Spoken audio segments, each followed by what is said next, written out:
এখন দেখব ডিজিটালাইজেশন কিভাবে করে বা ডিজিটাইজেশন কিভাবে করে। তার জন্য আগে যেই ফোল্ডারটা ডিজিটাইজেশন বা যে ছবি ডিজিটাইজেশন করবো সেটাকে অন করতে হবে। ডিজিটাইজেশন মিন্স কোনো একটা জায়গার ভার্চুয়াল ম্যাপ বানানো। তো সাপোজ আমি এই জায়গাটুকুর ভার্চুয়াল ম্যাপ বানাতে চাই। আশেপাশে রাস্তা আছে, বিল্ডিং আছে, মাঠ আছে। তার জন্য যেটা করতে হবে, রাইট ক্লিক করে আমাদের এডিটর টুলবার টানতে হবে।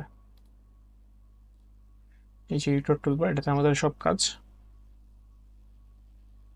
এবং যেই কয়টা ফিচার থাকবে সেগুলোর জন্য ইন্ডিভিজুয়াল লেয়ার ক্রিয়েট করতে হবে। যেমন এখানে বিল্ডিং, রোড, ভেজিটেশন অ্যান্ড ফিল্ডের জন্য বা ওপেন স্পেসের জন্য আলাদা আলাদা লেয়ার ক্রিয়েট করতে হবে, এবং একটা লেয়ার থাকবে আমি কতটুকু জায়গা নিয়ে কাজ করতেছি সেই জায়গাটার বাউন্ডারির জন্য। এই লেয়ারটা আমরা খুব ইজিলি ক্যাটালগ থেকে ক্রিয়েট করতে পারি। এর জন্য ফোল্ডার কানেকশনসে যাবো এবং যেখানে আমি এটা অন করে রেখেছি বা যেখানে আমি ফোল্ডারটা কানেক্ট করতে চাই সেখানে যাব।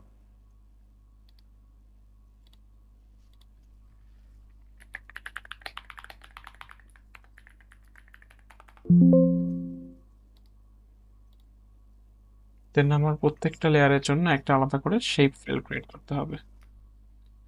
ফার্স্টে যদি আমি আমার বাউন্ডারিটা সেট করতে চাই, বাউন্ডারিটা অবশ্যই একটা পলিগন হবে, এবং এখান থেকে আমার জিসিএস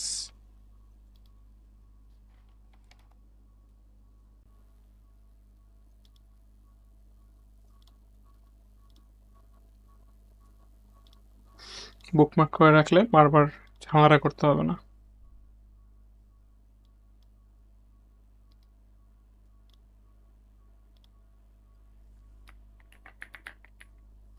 রোজটা আমরা লাইন দিয়ে করব, যেহেতু এটা বেশ বড় একটা স্কেলে করা হচ্ছে।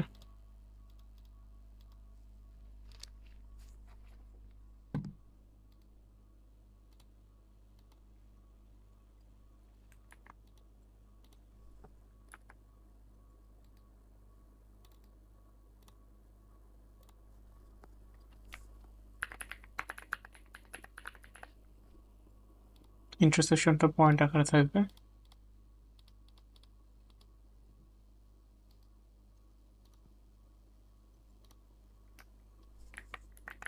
যেহেতু এখানে ফিল্ড আছে, আমি ফিল্ডের জন্য আরেকটা পলিগন নিচ্ছি।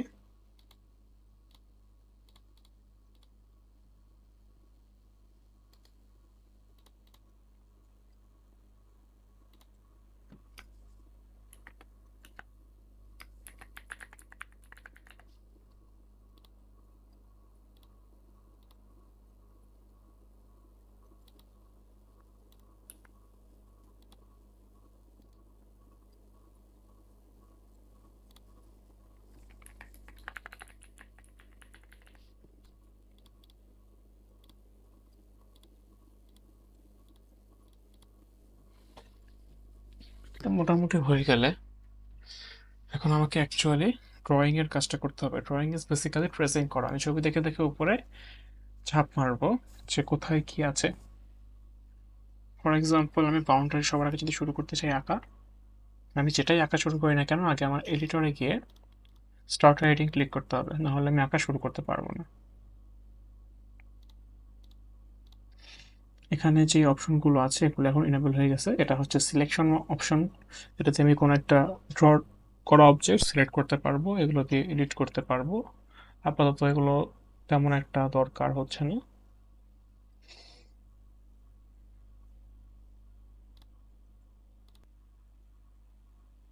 দেন আঁকা শুরু করার জন্য এখানে আমার ক্রিয়েট ফিচার্স অপশনে ক্লিক করতে হবে, তাহলে আমার এই টুলবারটা আসবে। দেন এখান থেকে আমি যেটা চুজ করব সেটাই আমি আঁকতে পারবো। আমি সবার আগে একটা বাউন্ডারি সেট করতে চাই, এই পুরা এরিয়াটা যেটুকু আমি কাজ করব। এই পুরা এরিয়ার বাউন্ডারি কতটুকু হতে পারে, ধরুন আমি এই যে এই এরিয়াটুকু নিয়ে কাজ করব, সেই ক্ষেত্রে আমার বাউন্ডারি হবে, এটাকে as much as possible precise করা পসিবল আমি এখানে জাস্ট একটা রাফ অ্যাডজাস্টমেন্ট নিচ্ছি, অ্যান্ড হয়ে গেলে আমি রাইট ক্লিক করে ফ্রি স্কেলে ক্লিক করতে পারি অথবা F2 তে ক্লিক করতে পারি।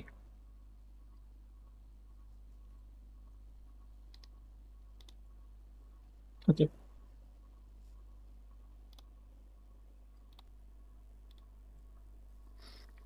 তো এখানে আমার এটা সম্পূর্ণ গ্রে হয়ে আছে কেন, কারণ আমি এগুলো কাস্টমাইজ করে নিই।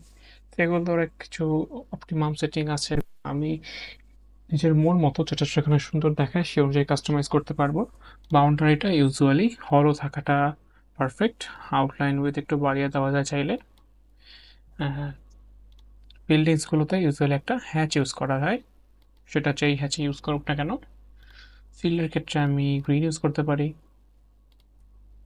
অ্যান্ড রোডের ক্ষেত্রে বাউন্ডারি ন্যাশনাল বা বাউন্ডারি স্প্রেড এগুলো রেকমেন্ডেড।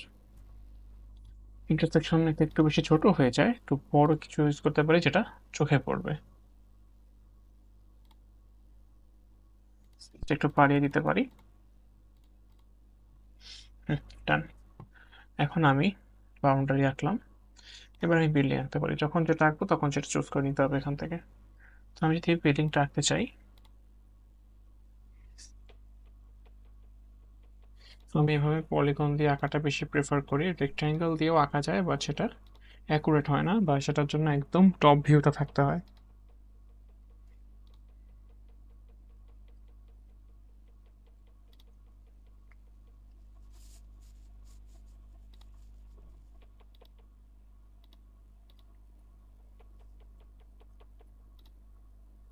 আমি এগুলো জাস্ট জেনারেলি আঁকছি এখন।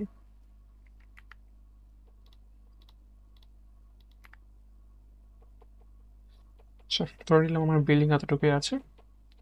ফিল্ড,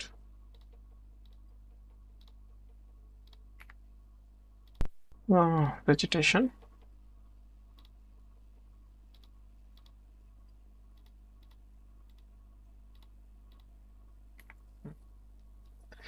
আর আমি কিছু রোড আঁকতে চাই।